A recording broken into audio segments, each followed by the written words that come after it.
आप और मैं जब हिदायत की राह तलाश करें तो हिदायत की राह तलाश करने के लिए पहले उसूल सीखें, समझें कि तहकीक का उसूल क्या होता है, और फिर ये भी सीखें कि तहकीक करनी किधर है।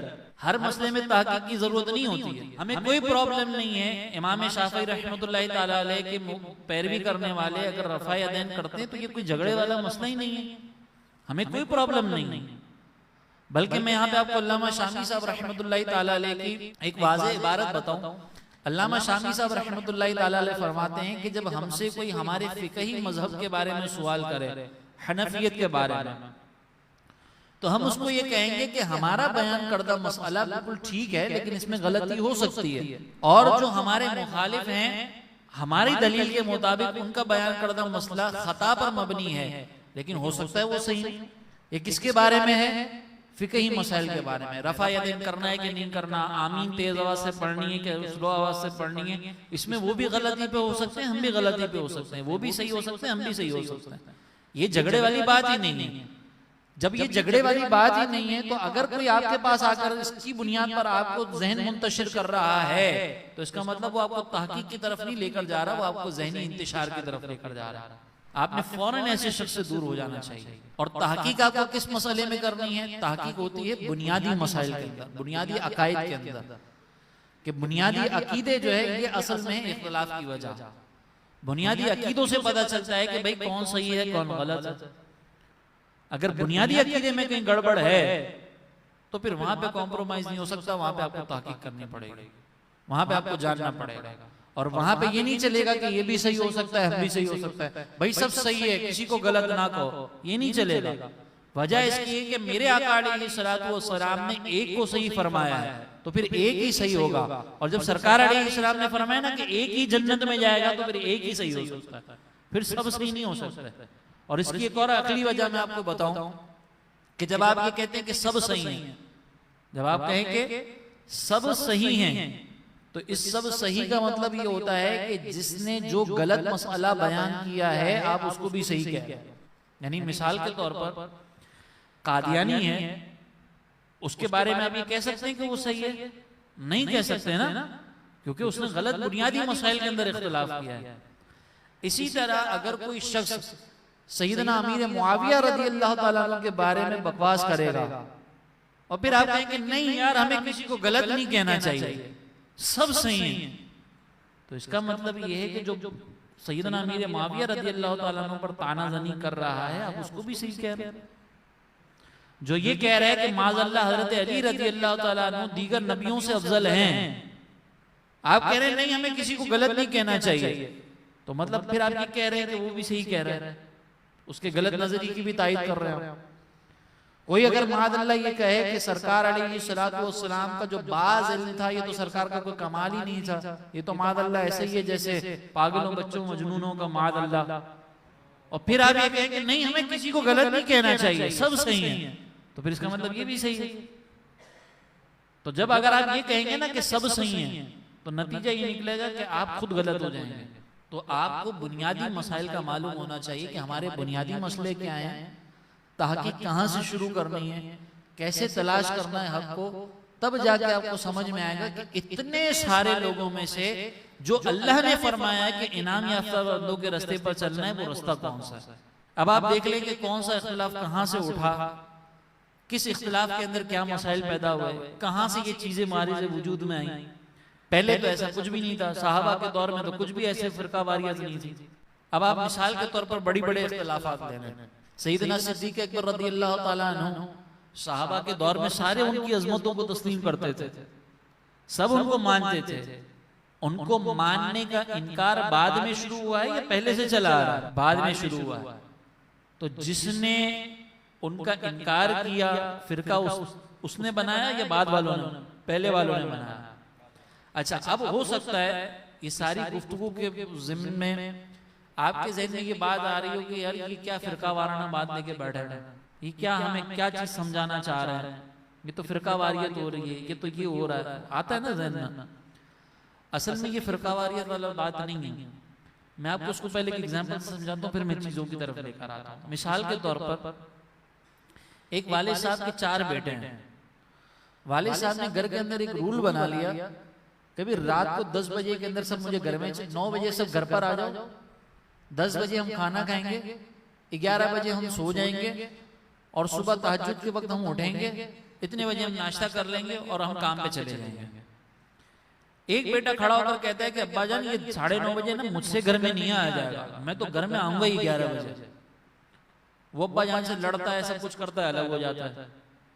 दूसरा खड़ा होकर कहता है कि अब्बा जान ये 10 बजे मुझसे नहीं खाया जाएगा, मैं तो खाऊंगा रात को 12 बजे। वो लड़ता है, झगड़ता है, अलग हो जाता है। एक खड़ा होकर कहता है कि अब्बा जान ये सुबह मुझसे नहीं उठा जा रहा, मैं तो आराम से उठूंगा 1-1:30 बजे जब मेरी आंख खुलेगी। वो लड़ता है, झगड़ता है, अलग हो जाता है। चौथा अपने अब्बा जान को कहता है कि वारिस साहब आप जो कहेंगे ना मैं उस पर अमल करूंगा।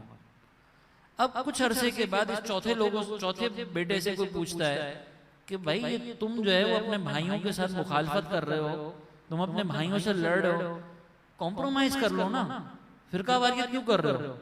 तो वो क्या कहेगा सामने से? लेकिन भाई मैं क्या फिरकावारियत कर रहा हूँ, मैं तो अब्बा का साथ दे रहा हूँ, उन्होंने गलती की है, उनको समझाओ ना जाकर, मुझे क्यों बता रहे हो?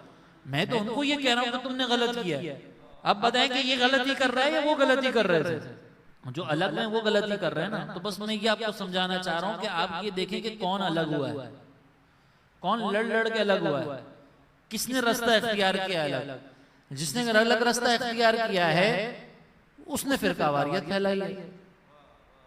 और जो आपको समझा रहा है कि भाई ये अलग हुए हैं, वो फिरकावारियत नहीं फैला रहा, वो आपको समझा रहा है कि सरकार अलैहिस्सलातु वस्सलाम के तरीके पर, सहाबा के तरीके पर चलने वाले जो लोग हैं उनको पहचाने कैसे। सिद्दीक अकबर की मुखालफत करने वाले बाद में पैदा हुए, पहले नहीं थे।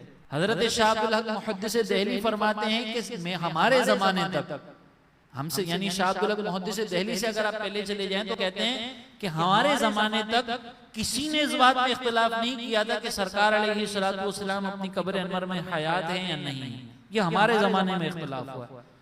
तो इसका मतलब ये कि ये नजरिया कुरान और हदीस में बहुत पहले चला आ रहा था कि सरकार अलैहिस्सलाम अपनी कब्र अनवर में जलवा अफरोज हैं, हयात हैं। अब जिसने इस अकीदे की मुखालफत की है फिरका उसने बनाया।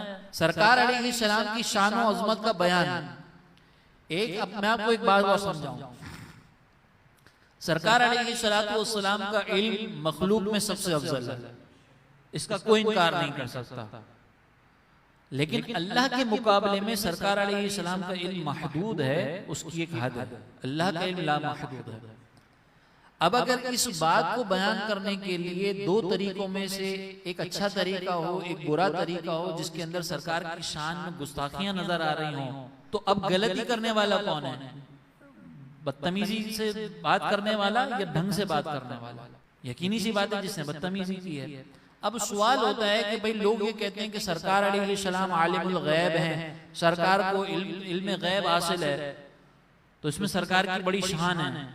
और जवाब देने वाला ये जवाब दे कि भाई सरकार अलैहिस्सलातु वस्सलाम को जो इल्म गैब हासिल है ये अल्लाह के बराबर है या अल्लाह के मुकाबले में बाज है, तो जाहिर है सब ये कहेंगे कि अल्लाह के मुकाबले में बाज है।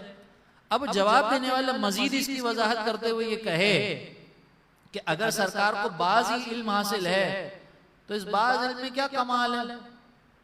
ये तो मादल्ला बच्चों को, पागलों को, मजनूनों को, जानवरों को भी हासिल है, इसमें क्या कमाल है?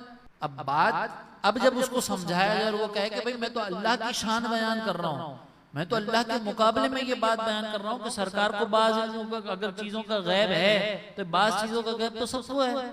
अब ये हल्का अंदाज है, ये है इख्तिलाफ की वजह। जब आला हजरत इमाम अहले सुन्नत से पूछा गया कि सरकार अलैहिस्सलाम के इल्म गैब का आलम क्या है, तो आला हजरत फरमाते हैं कि सरकार अलैहिस्सलाम के इल्म को अल्लाह के इल्म से वो निस्बत भी हासिल नहीं कि जो समंदर को कतरे से हासिल है। क्योंकि समंदर का अगर हम कहें कि अल्लाह का इल्म समंदर और सरकार अलैहिस्सलाम का इल्म कतरा, तो ये मिसाल बैठती नहीं है, क्योंकि समंदर महदूद है और अल्लाह का इल्म ला महदूद है। तो यहाँ पे ये मिसाल नहीं बनेगी। हाँ, हम ये कहेंगे कि सरकार का इल्म समंदर है, मखलूक का इल्म उसके मुकाबले में कतरा है, और अल्लाह का इल्म तो ला महदूद है, अल्लाह के इल्म को समंदर से हम ताबीर ही नहीं कर सकते। बात दोनों ने एक ही बयान की है, दोनों ने यही कहा है कि सरकार का इल्म अल्लाह के मुकाबले में महदूद है। एक ने बदतमीजी की है, एक ने बहुत शान से बयान किया है। ये फर्क है, ये है इख्तिलाफ की वजह। अब मैं मिसाल के तौर पर हजरत की तारीफें बयान करूं, हजरत की शान जिक्र करूं कि हजरत माशाल्लाह बहुत बेहतरीन नात भी हैं, जबरदस्त मुबल्लिग भी हैं, बहुत अच्छी शख्सियत भी हैं, वालिदैन के फरमा बरदार भी हैं, लेकिन ये जो है ना ये इतने बाकमाल हैं कि इनके मुकाबले में हजरत की हैसियत तो चमार जैसी है। हजरत मादरता,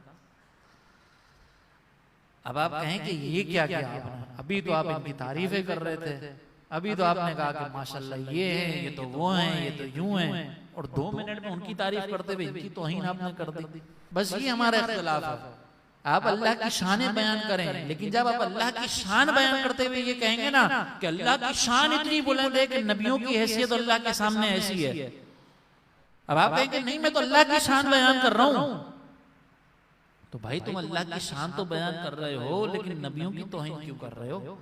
अल्लाह ने तो हमें नबियों की अजमत का तरीका ये बयान किया कि अंबिया अलैहिमुस्सलाम के दर्जात भी अगर बयान करने हो ना तो ये ना कहा जाए कि मूसा अलैहिस्सलाम का दर्जा जो है वो सरकार के मुकाबले में कम है, बल्कि अल्लाह ने फरमाया तिलकर रसूलु फद्दलना बअदहुम अला बअद, कि ये वो रसूल है जिनमें से हमने बाज को बाज पर फजीलत दी है।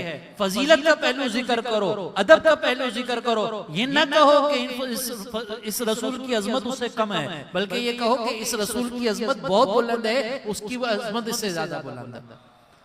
हमें कुरान ये अदब सिखा रहा हो और सामने हमारे सामने कोई बदतमीजी कर रहा हो और फिर आप ये कहें कि हजरत कॉम्प्रोमाइज कर ले, तो भाई ये कॉम्प्रोमाइज नहीं हो सकता।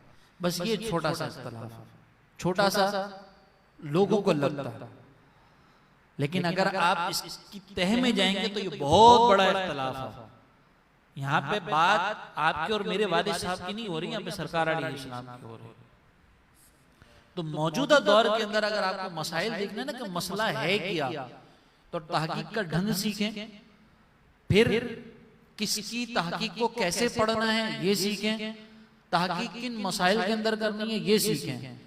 फिकही मसाइल के अंदर हमें किसी से कोई प्रॉब्लम नहीं है, आपको न्याज नहीं करनी ना, हमें ये भी मसला नहीं है भाई, न्याज नहीं करनी कोई बात नहीं, ना करें, लेकिन खाएं भी नहीं, ठीक है ना, न्याज नहीं करनी कोई मसला नहीं, आपको उर्स नहीं करना कोई मसला नहीं, आपको मिलाद पर ये चरागा नहीं करना ना करें कोई मसला नहीं, लेकिन हम जब कर रहे हैं तो हमें गुमराह ना कहें, हमें बिदअती ना कहें, क्योंकि हम आपको कुछ भी नहीं कहते, हमें आपसे इन चीजों पे प्रॉब्लम ही नहीं है, हमें प्रॉब्लम इन चीजों पर है।